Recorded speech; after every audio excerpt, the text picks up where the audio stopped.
कई घंटों से एक जरूरी फोन कॉल का इंतजार करते करते वह पूरी तरह थक चुका था। आंखों में नींद थी, लेकिन जिम्मेदारी उसे सोने नहीं दे रही थी। तभी उसकी साथी कमरे में आती है।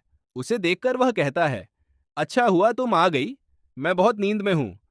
क्या तुम मुझे 2 घंटे बाद जगा सकती हो? लड़की हैरान होकर पूछती है, तुम क्या कर रहे हो? वह जवाब देता है, मैं एक फोन कॉल का इंतजार कर रहा हूं। लड़की उसे आराम करने के लिए अगले कमरे में रखे बिस्तर की तरफ इशारा करती है, लेकिन वह मना कर देता है। वह कहता है, अगर मैं बिस्तर पर सो गया तो शायद समय पर नहीं उठ पाऊंगा, इसलिए यहीं फोन के पास रहना बेहतर है। घंटी बजेगी तो मेरी नींद खुल जाएगी। पिछले 2 घंटों से वह उसी जगह बैठा था, सिर्फ उस एक कॉल के इंतजार में। उसकी मेहनत और समर्पण देखकर लड़की मुस्कुरा देती है, लेकिन उसे पूरा यकीन था कि अगले 2 घंटों में फोन नहीं बजेगा। फिर भी अपने कर्तव्य से दूर जाने का सवाल ही नहीं था। कभी कभी किसी इंसान की असली ताकत उसके बड़े कारनामों में नहीं, बल्कि अपनी जिम्मेदारियों के प्रति उसके अटूट समर्पण में छिपी होती है। घंटे बाद वह लड़की वापस कमरे में आती है। सामने वही एजेंट सोफे पर गहरी नींद में सोया हुआ था। फोन का इंतजार करते करते आखिरकार उसकी आंख लग गई थी। लड़की कुछ पल उसे चुपचाप देखती है। उसके चेहरे पर थकान साफ दिखाई दे रही थी, जैसे कई दिनों से उसने ठीक से आराम ही ना किया हो। वह धीरे से उसके पास बैठती है, पहले उसे जगाने की कोशिश करती है, लेकिन फिर रुक जाती है। शायद उसे एहसास हो जाता है कि इस इंसान को अभी नींद की ज्यादा जरूरत है। वह उसके बगल में बैठकर इंतजार करने लगती है। मिनट बीतते हैं, फिर घंटे, लेकिन एजेंट की नींद नहीं खुलती। कुछ देर बाद वह बुदबुदाता है, बस 10 मिनट और।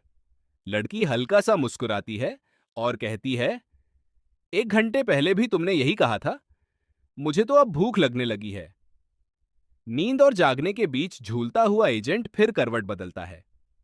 उसकी पकड़ अनजाने में लड़की के कोट पर जा पड़ती है, जैसे कहीं वह भी उसे छोड़कर न चली जाए। इस पल में कोई बड़ा संवाद नहीं है, कोई वादा नहीं है, लेकिन दोनों के बीच की खामोश मौजूदगी बहुत कुछ कह जाती है। कभी कभी किसी का साथ सिर्फ बातें करने में नहीं, बल्कि उसके पास चुपचाप बैठे रहने में होता है, और शायद यही रिश्ता धीरे धीरे गहरा बनता है। आंखें आत्मा की खिड़की होती हैं। जब मैं थोड़ा आराम कर लूंगी तब घर फोन करूंगी। मेरी बहनों ने कहा था, अगर तुम जाना चाहती हो तो हम तुम्हें नहीं रोकेंगे। मैं सोच रही थी कि मेरे इस फैसले के बारे में सुनकर वे क्या कहेंगी।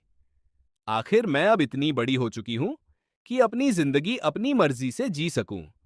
मुझे रोमांच से डर नहीं लगता। घर में नौकर हर काम कर देते थे। हर समय कोई ना कोई समझाता रहता था, अपनी छड़ी मत भूलना, वहां मत जाना, इधर खतरा है। लेकिन अब मैं आजाद थी। कोई मुझे यह बताने वाला नहीं था कि क्या सुंदर है और क्या नहीं। मैं इस शहर को खुद महसूस करना चाहती थी, उसे जानना चाहती थी। अचानक किसी से टकराकर मेरे मुंह से एक चीख निकल गई। तभी एक आदमी की आवाज सुनाई दी। उसने कहा, अच्छा हुआ कि तुम मुझसे टकरा गईं, लेकिन किसी अनजान इंसान के पीछे चल पड़ना ठीक नहीं होता। मैंने मन ही मन सोचा, क्या लोगों की आवाजों पर भरोसा नहीं किया जा सकता? उसे चिंता करने की जरूरत नहीं थी। मेरे कान बहुत अच्छे हैं। उसकी आवाज कभी मेरे पैरों के पास से सुनाई देती तो अगले ही पल ऐसा लगता जैसे आसमान से आ रही हो। उसकी आवाज नरम और गर्म थी, जैसे ऊन का कोई मुलायम कंबल। उसके शरीर से तंबाकू की हल्की सी खुशबू आ रही थी। शायद उसे लगा था कि मैं घर से भागकर आई हूं और मुझे खुद भी नहीं पता कि मुझे कहां जाना है। लेकिन बात ऐसी नहीं थी। मैं बस गाड़ी में बैठे बैठे थक चुकी थी। मैं कुछ देर अपने पैरों पर चलना चाहती थी, इस शहर को खुद महसूस करना चाहती थी। शाम की खामोशी में दो लोग एक बेंच पर बैठे बातें कर रहे हैं।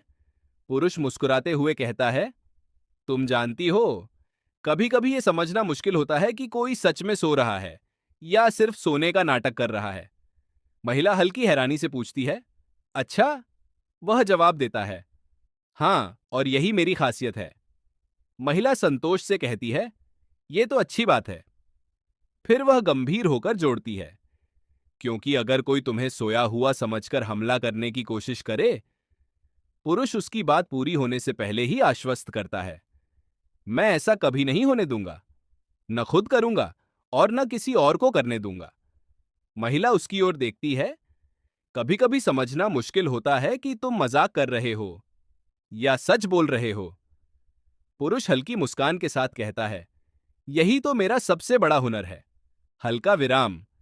कुछ समय बाद महिला अपनी ड्रेस ठीक करने की कोशिश कर रही है। पुरुष मदद करते हुए मजाक में कहता है, सच कहूं तो हमारे सिर के पीछे आंखें नहीं होती। महिला तुरंत जवाब देती है, अरे सच में। दोनों की बातचीत में एक हल्की मुस्कान घुल जाती है।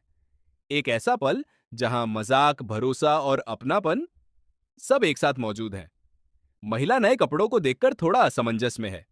महिला, मुझे समझ नहीं आ रहा, इनमें से कौन बेहतर है। पुरुष उसे ध्यान से देखता है। पुरुष, मेरे हिसाब से तो दोनों ही तुम पर अच्छे लग रहे हैं। महिला, सच? पुरुष, हाँ, लेकिन बताओ पहनने में कौन सा ज्यादा आरामदायक लगता है। महिला मुस्कुराती है, आप तो बड़े तारीफ करने वाले निकले।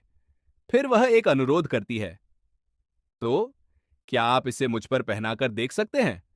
पुरुष, जरूर, सीधे खड़ी हो जाओ।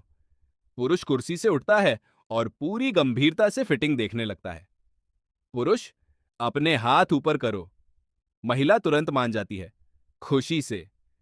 अब वह कपड़े की सिलाई, कमर और फिटिंग को ध्यान से परख रहा है। कमरे में कुछ पल के लिए सन्नाटा छा जाता है। फिटिंग का काम जारी है। पुरुष कमर का हिस्सा कसकर देखता है। महिला, थोड़ा दर्द हुआ। पुरुष, क्या बहुत टाइट है। महिला, थोड़ा। पुरुष, ठीक है, थोड़ा ढीला करते हैं। वह सावधानी से फिटिंग बदलता है। हम, अब कैसा है। महिला राहत की सांस लेती है। अब अंतिम जांच का समय है। महिला, थोड़ा और कसो। पुरुष मुस्कुराता है, यह बहुत नाजुक फर्क है, लोग अक्सर इसे नोटिस नहीं करते। कुछ देर बाद पुरुष, अब इधर देखो। महिला घूमकर खड़ी होती है, कैसी लग रही हूं। पुरुष कुछ क्षण उसे देखता रहता है, फिर हल्की मुस्कान के साथ कहता है, बहुत अच्छी। महिला, बस इतना ही। पुरुष, नहीं, सच कहूं तो यह वाकई बहुत खूबसूरत लग रहा है। महिला के गाल हल्के गुलाबी हो जाते हैं। पुरुष हंसते हुए कहता है, इन गुलाबी गालों के साथ तो और भी ज्यादा।